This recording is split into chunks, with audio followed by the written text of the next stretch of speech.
All right, we're back. Review section.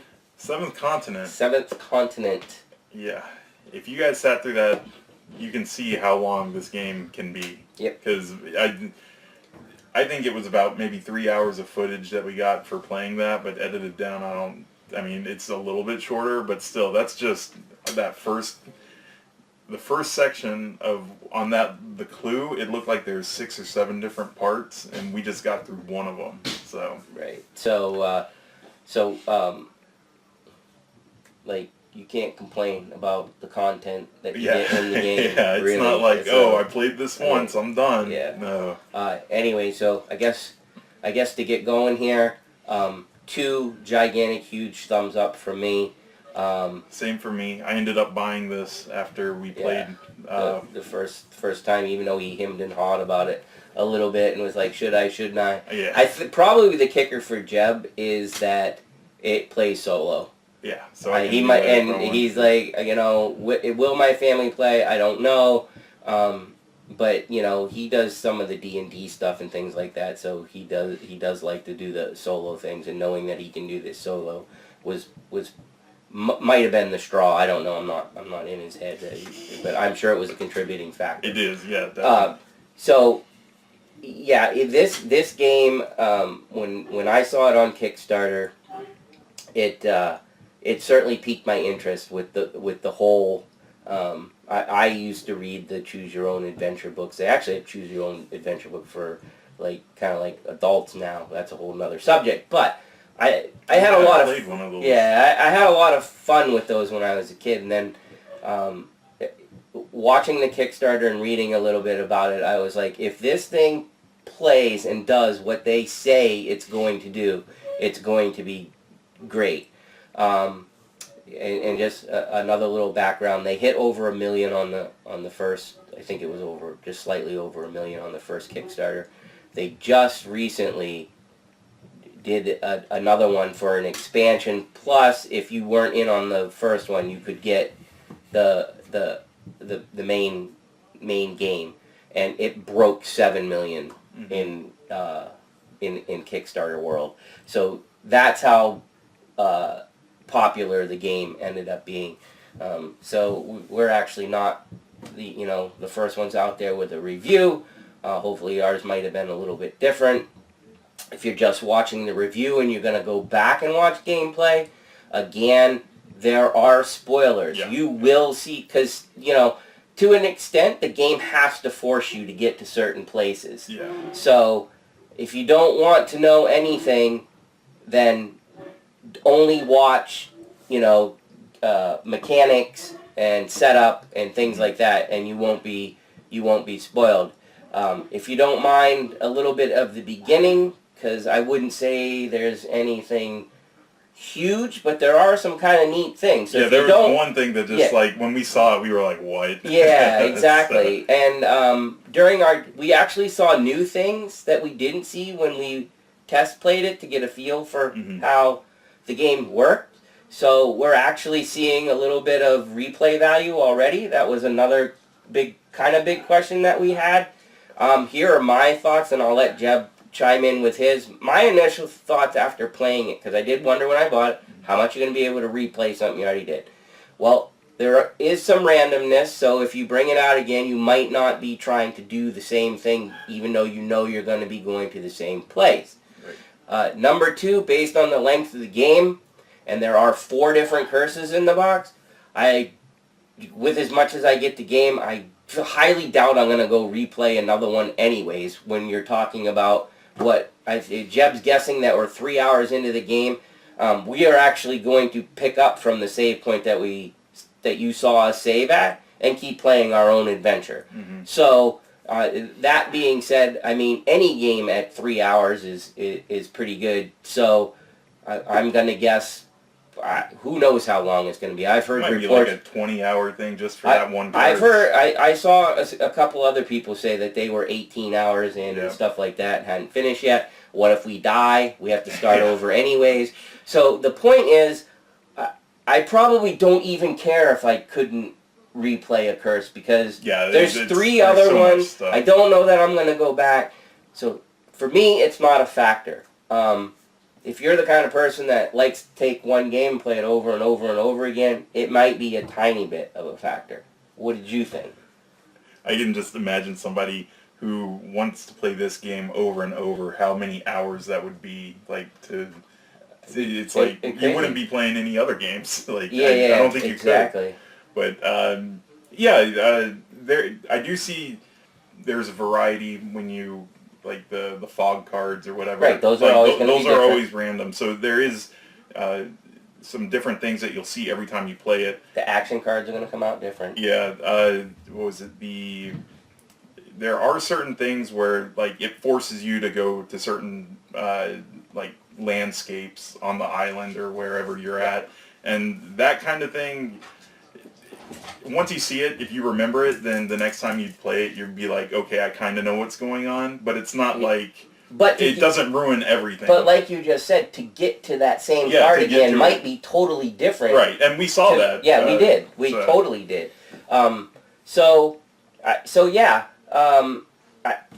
And honestly, kind of picking up at your save point is replaying the game. You're just starting from where you left off. I know that's kind of not true, but I mean, it's like... It kind of is, because like when you're setting it back up, when you start from a save point, you don't rebuild what you've seen before. Right. You literally have to play to rebuild where you're at. Right. So it's going to be different. So anyways, so far, I mean, certainly we could change our mind, but just using our logic, I really don't think that that's a huge issue. And from what we've seen so far, if you're crazy enough to put a couple curses in the thing, I think you could play this thing for 6 months. Yeah. The same adventure. Oh my gosh. Yeah, because the way you beat the game is to lift all the curses that you have in your deck. So if you're playing with like 2 or 3, and we have no idea how you even do that yet. Yeah. I mean, what if you get to the curse, you have 2 cards left in the action deck, and it's draw 20? We have no idea what they even look like. I have no clue. I mean, like, what if you have to have a certain ability or something? Who knows? Yeah. I don't know. It's really amazing. I can't say enough.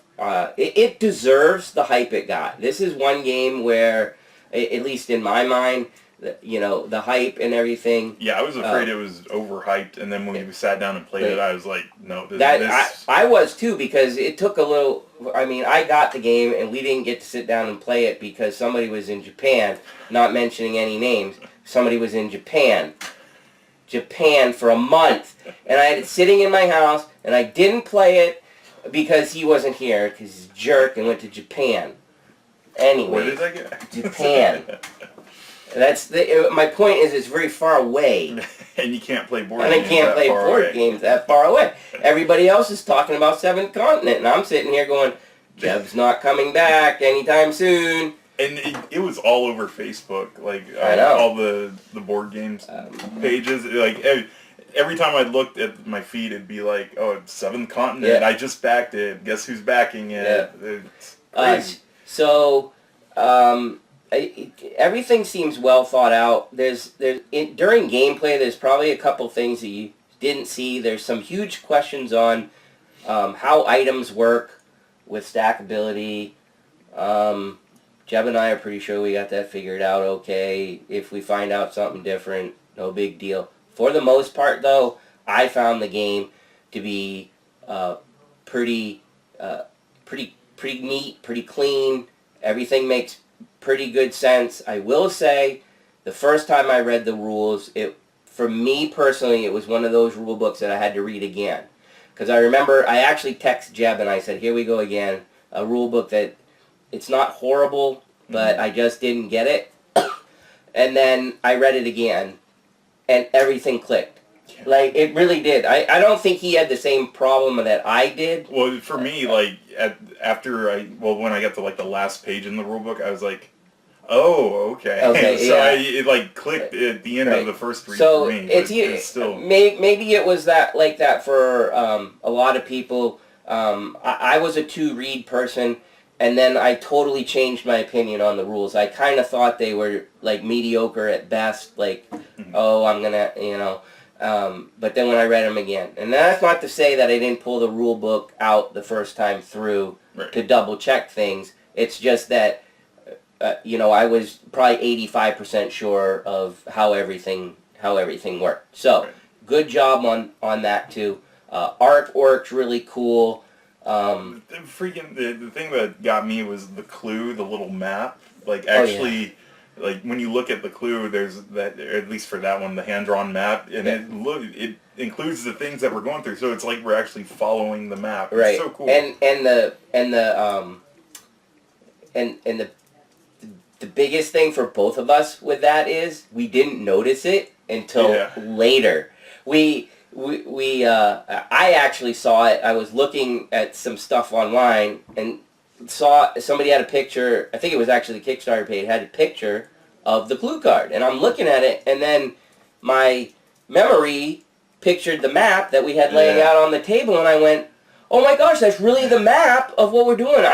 I think we both kind of thought that map was just I thought it was just a fluff thing, It was just a fluff thing. It's a real clue. Yeah. So if you actually were watching the gameplay, we were discussing that, like trying to figure out where we're supposed to go next, and of course the rule book does say pay attention to the clues, but we kind of took that with a grain of salt. Like, I'm sure that the clues are going to be important, but that was really cool. And there's just a ton of really cool things. So hopefully, hopefully we didn't give. If you watched everything, we didn't give away too much for you. Or some people don't even care about spoilers that much. Right. I feel like the spoilers for the scenario we did aren't too bad because it's kind of like the intro thing, the first one. But I mean, I could still see. There's 4 curses. If you kind of start seeing one of them, then that's taken out. Right. A fourth of the game. I mean, and like we said again, or at the beginning, if you don't want to know anything, just watch. Mechanically and stuff like that, you should have been able to understand when we did the gameplay things. So if you haven't already guessed, we think it's a fantastic game. We try to pick some people that wouldn't like it. If you don't like a massive, long, this is no you way gotta is invest this a your game time for you. in it because If you don't think you're going to be able to have a consistent group to play, and you don't want to play solo, not worth the money. It is kind of cool that people can hop in and out of the game. So like you could be playing it solo, and if somebody comes over and you're just like, hey, you want to hop in for a little bit? But even then, I don't know. It feels to me, I don't like just hopping into a campaign that's already been going on. Do you remember what they told you to do for that? I don't remember reading the section. Is it like either add or subtract the action cards based on the people that are in it? Because that would be a factor. Oh yeah, that would be. And then they're sitting in the if action. that is a factor, how do you do that when if you've saved it? I mean, I guess it makes sense. You just go through wherever any of the cards are residing, take them out of that spot. The only problem is if it was like an item that you built and that was specific to a character and another person had built that, then... I didn't... I mean, I don't know how much you read of it. I didn't look into it really at all. If it has that mechanic, that's fantastic too. But if you're, like I said, if you don't have people that are going to commit, this isn't a game that you can be like, hey, come over and play for an evening, because you're going to the conversation would be like, do you want to go on a massive expedition on a board game, like for real, that we're gonna play for months? I mean, this is actually, I mean, depending on how long this first one goes, this is along the lines of some of the legacy games. Get a solid group together and meet however often you can meet, and just keep picking up and keep going, because you reveal the surprises. Everybody's, it's not something you're going to want to miss if you start it. Yeah, I know. I mean, that's why I'm like, if I hopped in halfway through, and then I'm like, oh, what happened? Because it's so story driven too. Right. So anybody else you can... I feel this game is tough on people who are completionists, because they Haley? they make you like there's so many options, and if you're a completionist, you're like, I want to finish everything, and doing that is going to entail a lot of time, and then... Not to mention, if you're just, like, Haley, when we were playing the game, she was just like, I'm curious, I want to see what it is, I'm curious, I want to see what it is. And you just read the card that said this is dangerous. Yeah, it's not all... It's like you can't see it and then, oh, nothing bad happens. There's a chance you could die. We were lucky that there was an out. Yeah. And it was kind of an expensive out, but we were able to do it. And it could have been worse if somebody had been had a particular condition attached to them. Yeah. So there's consequences for not listening to what the game is telling you. Now, you could be desperate, or you could be like, I really want to see what's behind there. But if you're trying to beat the game, you might want to listen to the game too. So, yeah, I didn't even think about that. But Jeb's right. If you're like, I have to see everything, I have got to do everything in this game, you're gonna have fun. You're definitely going to have fun, but you might be frustrated because you're going to have to do it all over. And it's not like you can do everything because you're on the timer with your action deck. Like, doing things eats your stamina, your life, or whatever. Yeah, so lots of choices to make. And there's only a finite amount of food, right? At least what we've seen so far. Well, a lot of the food does go back. The problem is being able to get it. It's interesting how they make it in terms of you used all the resources in a certain area. Right. Go find someplace else to find food, and that's that's really cool because they've made it so I can just keep running back to this spot, and I can't I can cheat the game. Not this one. So let's see. I'm trying to think of who else might not like it. I don't know if I'd make this like an intro game to gaming. I mean, you kind of can, but you just got to tell that person, like, be prepared. It's going to be... I feel like mechanically it kind of is, but I feel like epic scale it's kind of not. Right. Like, I feel like if you had a person that you've already broken into the board game scene, and they're like, I love this, you could jump right into this. Like if you have that feeling, like after you showed them Ticket to Ride or whatever, and then I wanted to play 5 try, and they're just everything you show them, they're just like, give me more. This you could do this like way before you could pull off like a Twilight Imperium or something like that, because mechanically it's pretty simple. Yep. So other comments. No, I had other comments. Oh, go for it. The box itself is fantastic. The containers, and the dividers, and all the components, all really good quality in my opinion. Anyways, component-wise, everything was fantastic. I mean, did you... Yes? No? You're laughing? There's one thing. I didn't think about it when we first played, but when we were in between like our recording of this episode and the first time we played, it just came to my mind. You know how when we play games and you get so mad at me when I don't use the correct terms for, like, Arkham Horror? Like, I don't use the correct terms for all the different stats. Yes. Like, I call it the head or the foot.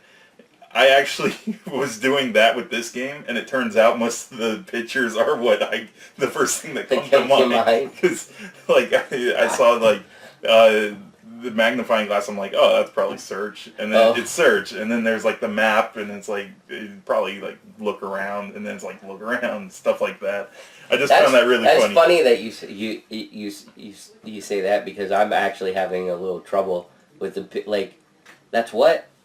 Okay, I mean, it makes sense. It's just like, that's a different word. Okay, fine.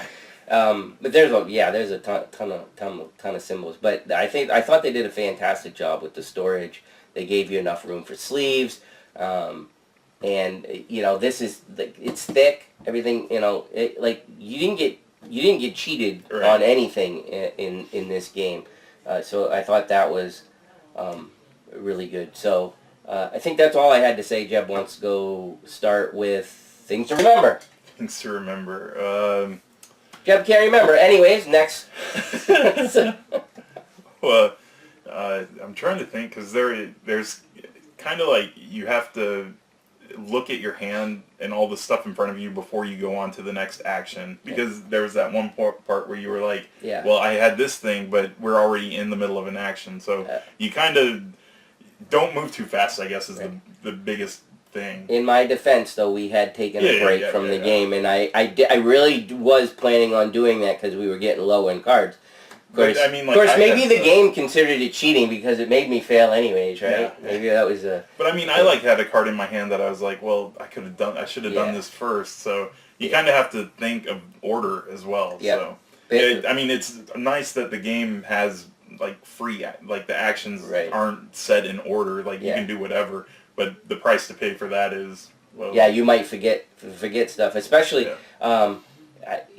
exactly like Jeb's saying, if you got somebody and they're like, I need to do a bunch of stuff right now, and then all of a sudden it's like, oh, okay, I can do something again, and now you've forgotten what's in your hand, and you just go and do something, and then you do like you said, and you forget, and then you go, darn it, now I'm off the tile that I could have done this because it had a resource or things like that. So yeah, pay attention is a pretty is pretty key in this, in terms of what your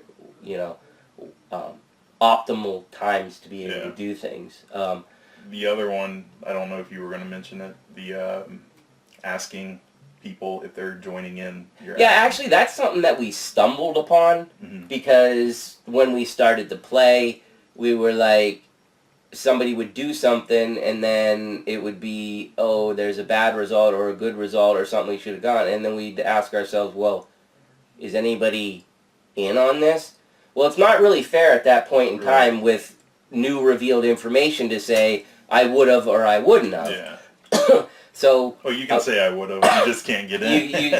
You could say that, but if you rewind everything, that's not the intent of the game. Right. The intent of the game is to be like, are you helping this person now or not? Because if you are, you're going to get the benefits or the consequences. Exactly. So we recommend that when it's somebody's turn to take an action, stop for a second. Is anybody doing this with me? Is that what they call them? Actions? Yeah, it's taking an action. But they're the active player. The other person are involved in the action is the term that they use. And if you forget that, then you're in on it alone. And if you don't have the stuff to deal with it, then... and as you start to accumulate some cards and stuff, you could definitely have, some free successes that could have stopped a bad thing from happening to somebody else. And this is an all or nothing to also. This isn't one of those cooperative games. Excuse me, where if one person goes out, the game either has a mechanism where they can stay in or they sit and watch. This is one of the games where if one person loses, you guys are done. You're just like, the expedition's over, start over, get back in the ship or whatever. One of the other things to remember is skills. When you're stacking the skills, the only time you have to match those keywords is when you want to be able to manipulate that die. Otherwise, they can be stacked up until the stack limit. So remember, the keyword is awesome to adjust the die. So yeah, the die thing's important to remember, or the skill stacking. How it actually works. You don't always have to match the wording. It just has a benefit to it. Remember that your characters have abilities, because you can kind of easily forget about that with all the other stuff you're looking at. So. And I think it's universal. Did we look at every single one? But most of them have they all have a walk thing. Yeah, a reduction in movement as long as you're moving to a place that has a person or a person, right? Or a fire. Yeah. But each person also has an individual effect as well. So. Yeah. Right. And that's usually based on a card type. Yeah, right? card. The attribute of a card. Attribute of a card or whatever. I don't know. The only other thing for me is like, it wasn't a, it wasn't. I don't know if it's a thing to remember or whatever, but I found in this game I really want to put my hand down. Just for me. The second time we played, I actually was holding my hand in my hand the entire time. I did. That's because I like wanted to break the habit of wanting to put the cards down because it's not. It's actually once the game starts getting involved, it's not a good way to play. It might be a good way to like just go through a teaching, but if you get confused on what you really have on the table and what's not, then it's probably not. I recommend like keeping it in your hand. Rules, I don't remember saying anything about anything being secret information. You're in a group.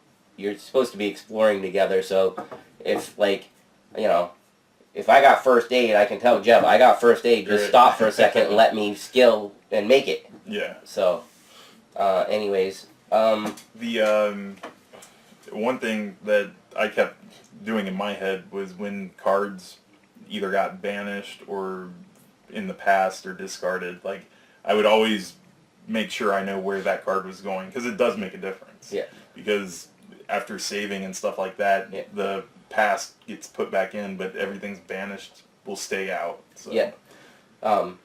And particularly the action cards too.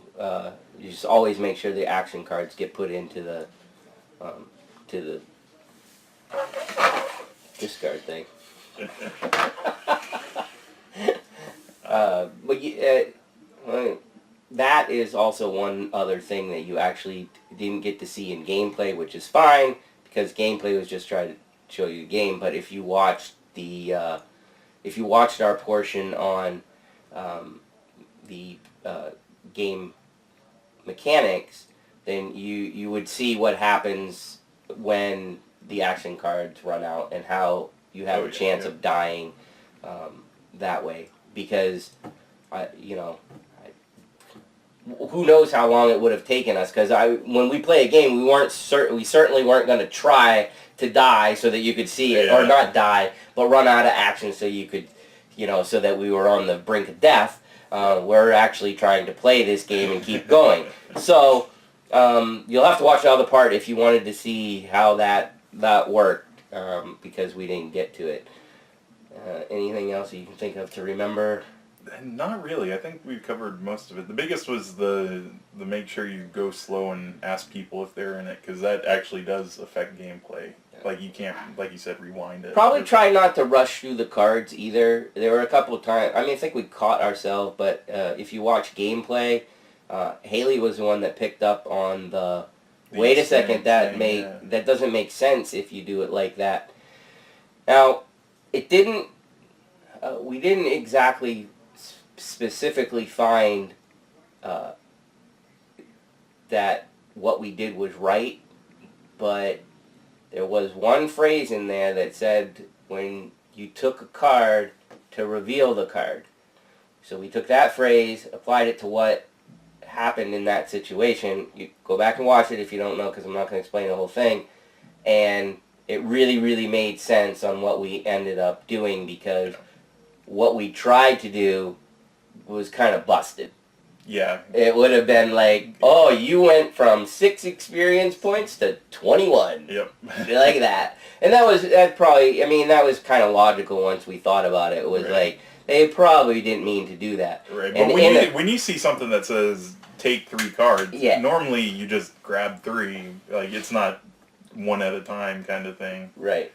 But the revealing of it, once it was one at a time, was kind of an aha moment. Was like, they probably didn't want us to do that.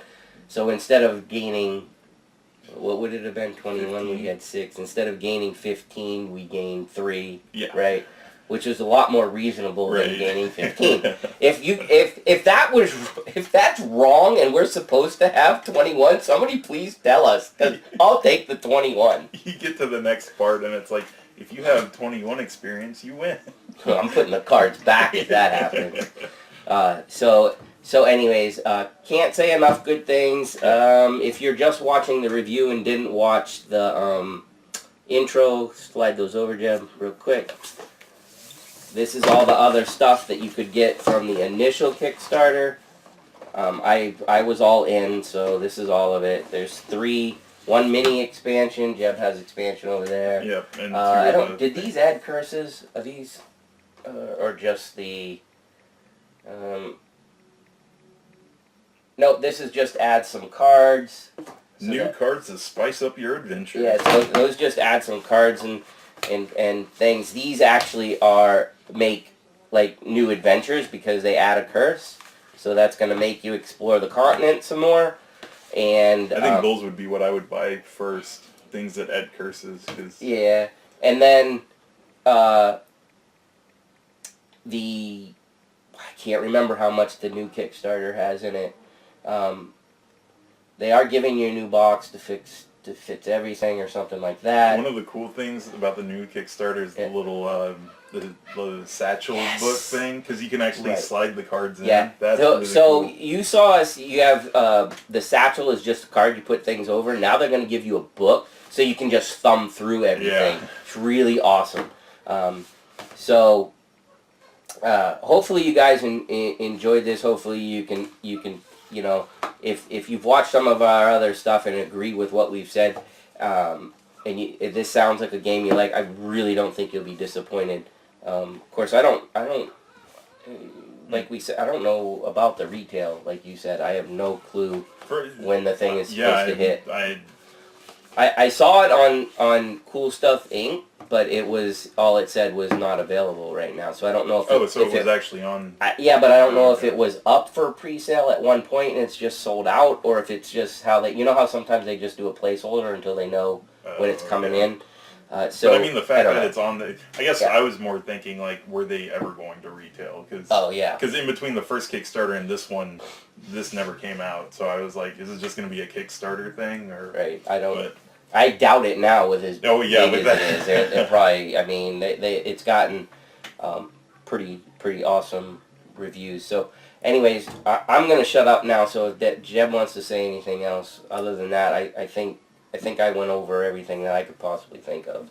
No, I was just going to say, if you guys have any questions about the game, or you want to let us know stuff that if we mess something up, we'd actually like to know, because even though I did say that I thought the rules were pretty clear, there are a few things that are a little ambiguous that I always turn to like thematic and resolution. Yeah, because I don't think that making that type of decision ruins the game. Right.